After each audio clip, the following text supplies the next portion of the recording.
Over the past 6 months, we have travelled the globe to bring you stories from all over the world. Now this week, we want you to sit back, relax, as we bring you some of our favourite adventures here on The Travel Show. I feel so devious. Okay, I think that's close enough.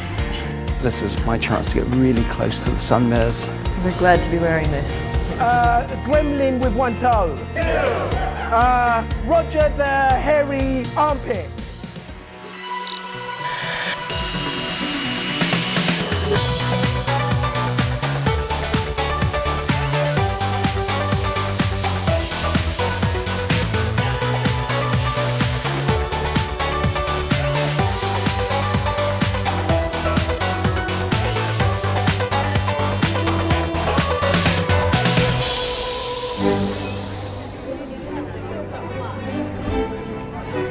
Hello and welcome to The Travel Show with me, Adia Depitan, from Royal Greenwich in London, home to a World Heritage Site, Britain's first ever urban cable car, and the famous Greenwich Meridian Line, the marker that traditionally splits east from west for map makers and navigators across the globe.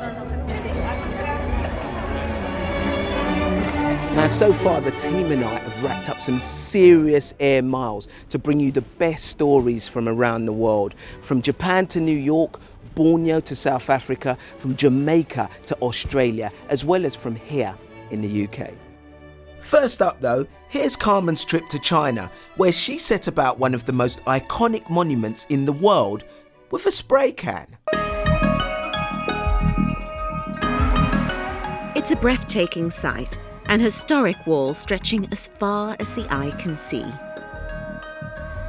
It spans almost 9,000 kilometers from the east to the west of China. Built over more than 2,000 years, construction first began around 220 BC and continued up until the Ming Dynasty, when the wall became known as the world's largest military structure. It was key to protecting agriculture and resisting the cavalry of the Huns and other warrior tribes from the north. But look closely and you will see that the wall is under attack again from visiting vandals. The Chinese government has adopted a "if you can't beat them, join them" type of approach. Here at Tower number 14, tourists have been given free rein to graffiti the walls in the hope that it will stop other areas being defaced. The Chinese tradition of writing messages on bricks, rocks and trees is almost as old as the wall itself. The technique was used by scholars in the Han Dynasty in 206 BC.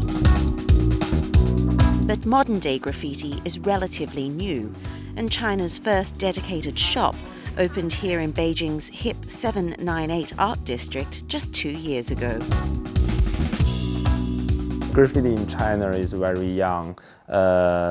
I'm start graffiti from 2005, and more graffiti on the street now. A local grapher will usually leave his tag, a shortened version of their name in English, like Andy is teaching me now. I've never used a spray can like this before. Just to try, it's okay.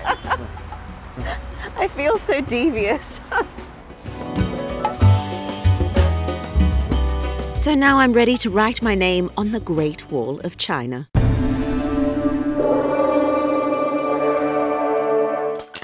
So I think the spray can is a bit overkill. I probably would have been better with a felt tip pen, but here goes.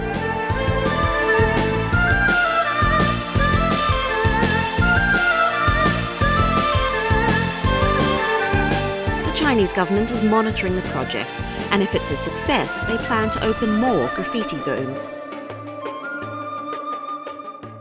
So there you go, Carmen showing her wild side and getting busy with a spray can at the Great Wall of China in May. And it's not just Carmen that's dipped her toe in the art world on The Travel Show. Henry, last month, smartphone in hand, learnt some new tricks on how to take the best travel snaps here in London. But first, let's see what happened to Krista when she headed to Germany to visit an exhibition that's as controversial as it is unique. If you're of a squeamish nature, probably best to look away now.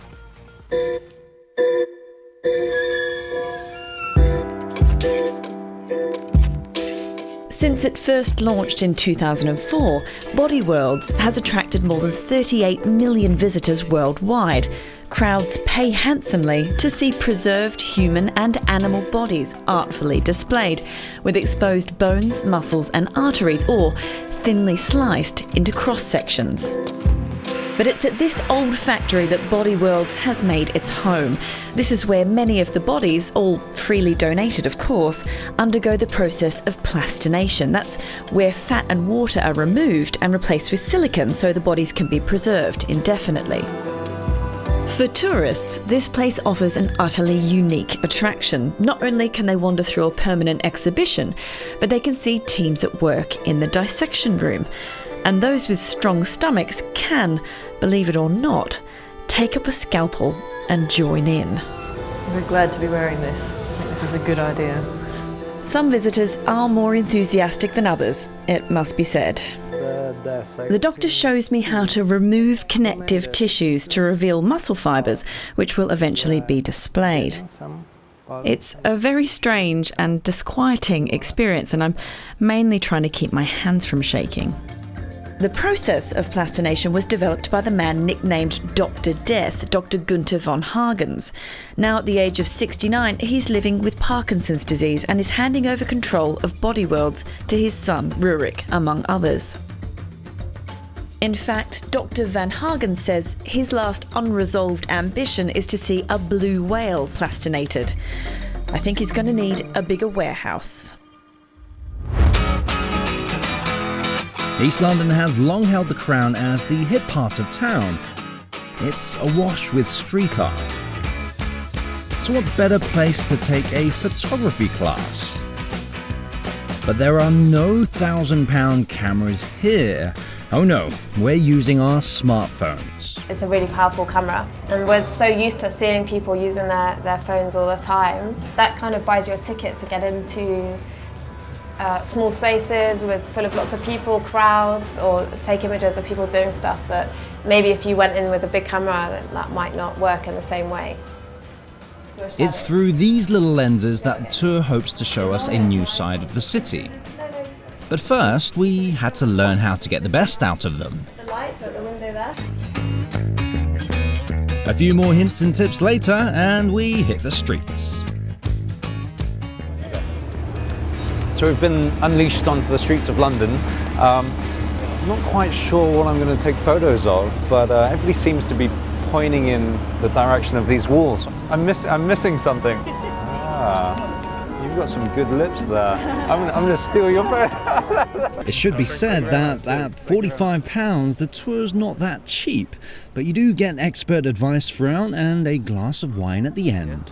So are we comparing now? Is it? And whilst I can't say I came away with much insight into the history of East London, I certainly had a lot of fun and took notice of things that would normally pass me by.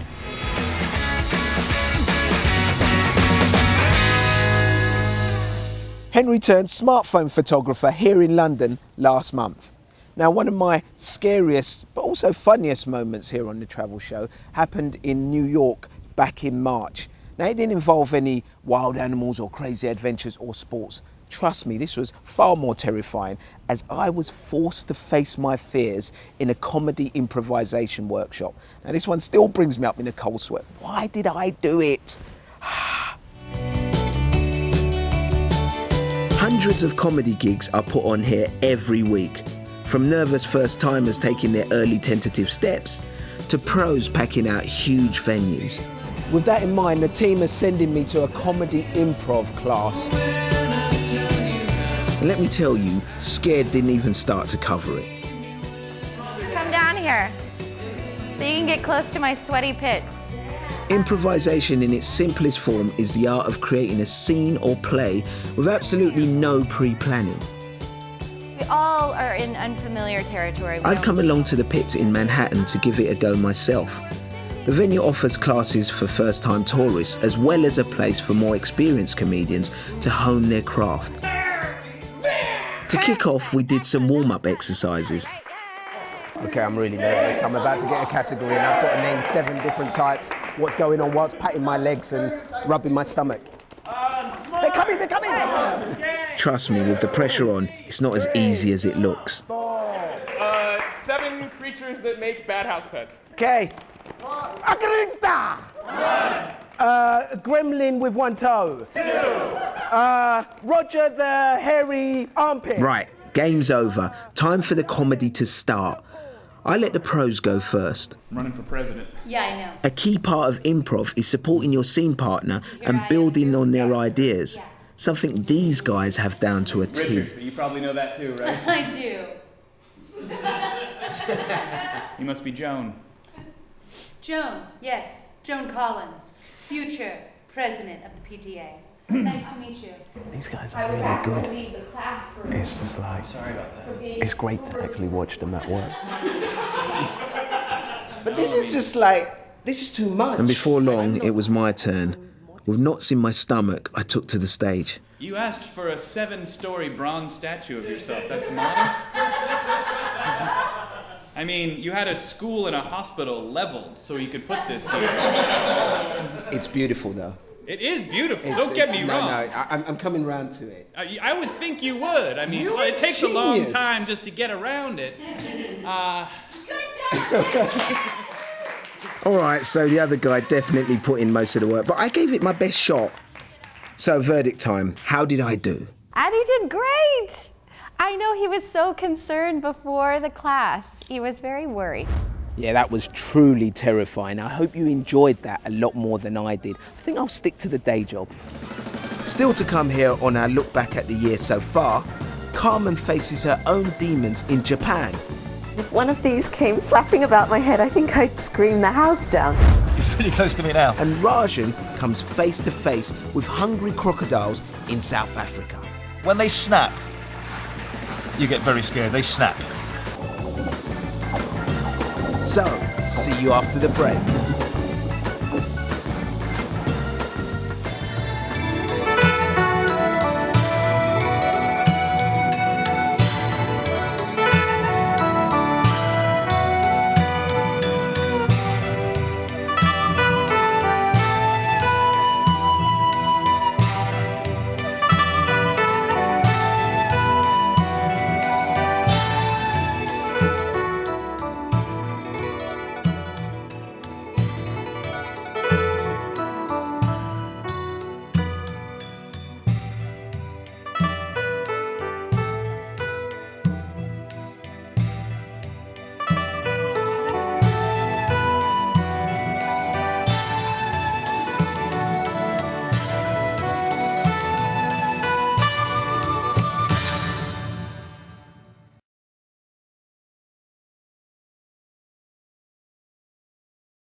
Welcome back to the Travel Show with me, Adi Adepitan.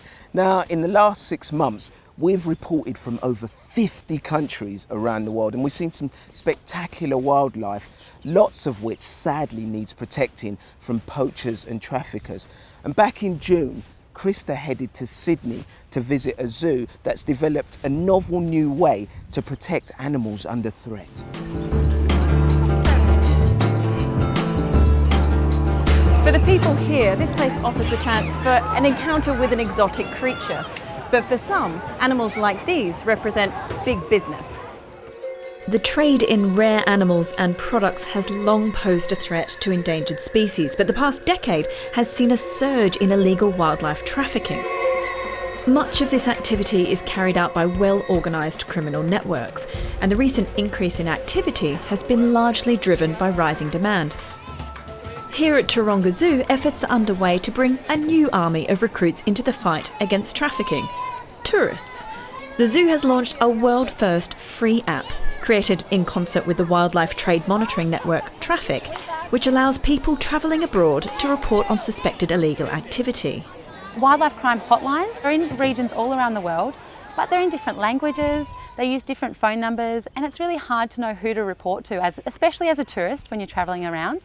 So we thought, why not use the technology that's available these days, get smartphones and turn them into wildlife trade reporting tools. You just hit make a report. Tourists who see suspected wildlife crimes, such as rare animals in a cage at a market or products like ivory being sold, can take a photo with their phone and upload it via the app. Then the information will be reviewed and referred to local enforcement agencies. Tackling international wildlife trafficking is an enormous task, but the makers of this app hope a simple snap on a tourist's camera phone could help ensure the future of these incredible animals. Krista there reporting from Sydney on ways that we can all, armed with technology, help fight animal trafficking. Now, back in July, Henry went to Borneo to see conservation in action at a new sanctuary that's been specially built to protect endangered sun bears. But first, in August, Carmen had tea with slightly tamer creatures in Tokyo, where she reported on a growing new trend there.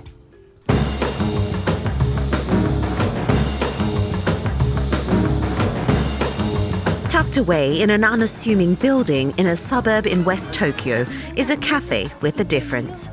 24 cats leisurely lounging on sofas and chairs in this tiny establishment are the main attraction. It's one of hundreds of neko or cat cafes popping up across the country. Now, to some of us, this might seem like a strange concept, paying as much as $10 an hour to hang out with a bunch of cats. Once I'd brushed all that cat fur off my clothes, it was time for a bit of lunch. But this too is no ordinary eatery. 5 birds of prey are just a few steps away, watching me like a hawk. In fact, there are 3 hawks, 1 falcon and an owl. Okay, now I must admit, I'm actually quite terrified of big birds like this. And if one of these came flapping about my head, I think I'd scream the house down. But fortunately, they're kept in this enclosure here so customers can enjoy their meal and just admire. Japan's lax animal regulations have allowed cafes like this to flourish around the country. But Tokyo has begun to crack down on public displays of creatures. An animal protection law was revised recently to enforce curfews on cat cafes that operated around the clock. But it seems the restrictions hasn't deterred the customers. I think it's a great idea. This is difficult. Maybe here people have very small houses, don't have a garden, but many people like a cat. And here you can enjoy time with a cat. What's new, pussycat? Whoa!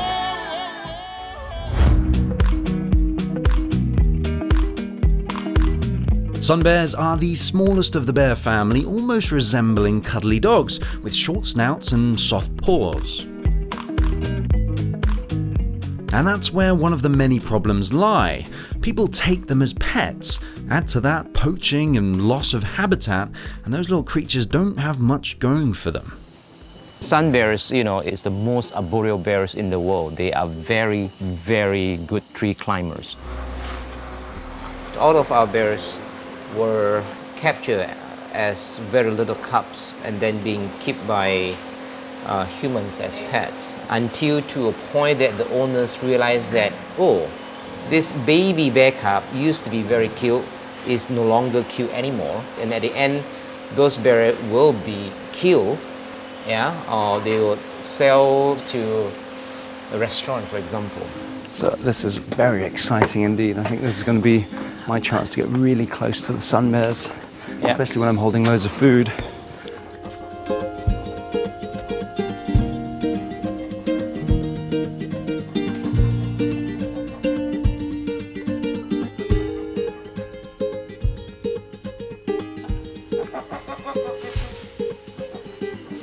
That is absolutely amazing. They're literally probably about 7 to 10 meters away, just munching on the sugarcane and the sweet corn.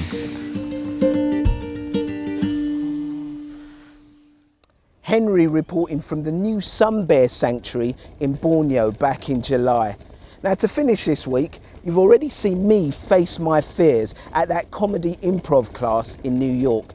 Now it's time to see Rajan sweat, as we decided to send him into a tank of man-eating crocodiles in South Africa back in April, but not before he'd been off to feed some sharks off the coast of Cape Town. All in a day's work for a presenter here on The Travel Show. The main attraction here is the great white shark, the lion of the sea, the apex predator, as our tour operator called it. In order for a white shark to pass the cage, we have to interact with it by attracting it with the decoy and the tuna head. Down, get down! Oh, sick!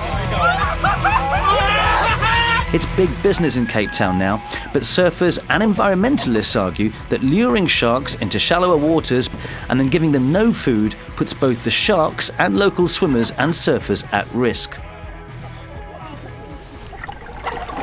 There have been only 7 attacks reported in the last year in the whole of South Africa, so it's important not to exaggerate the problem. But you can still see carved into this surfer's feet the reason why sharks and people don't necessarily mix. The one jaw is on this side and the other jaw is on that side. Obviously it's increasing the shark population, especially in False Bay.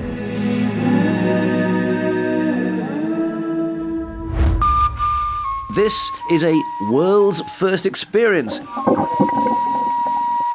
I think that's close enough. Never been open to the public until recently, I'm told, which is reassuring. And our friend here is beginning to move a little bit.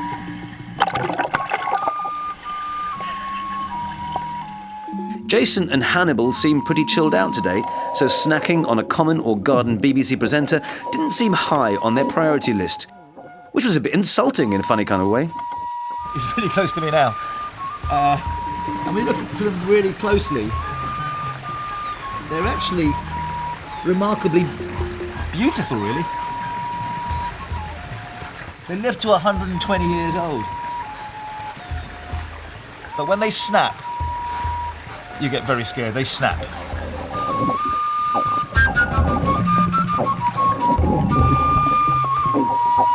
Street animals, maybe not necessarily crocodiles, but... Craig has worked at the ranch for 12 years, and he says unlike sharks, crocodiles see humans as prey and are therefore much more lethal.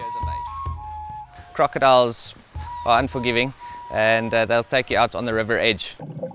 Crocodiles will sneak up quite close to the water, especially in the wild where the water is a bit murky, and they can get right up close to their prey without their prey even knowing that they're there, and then all of a sudden they lunge out, grab their prey, pull it back into the water.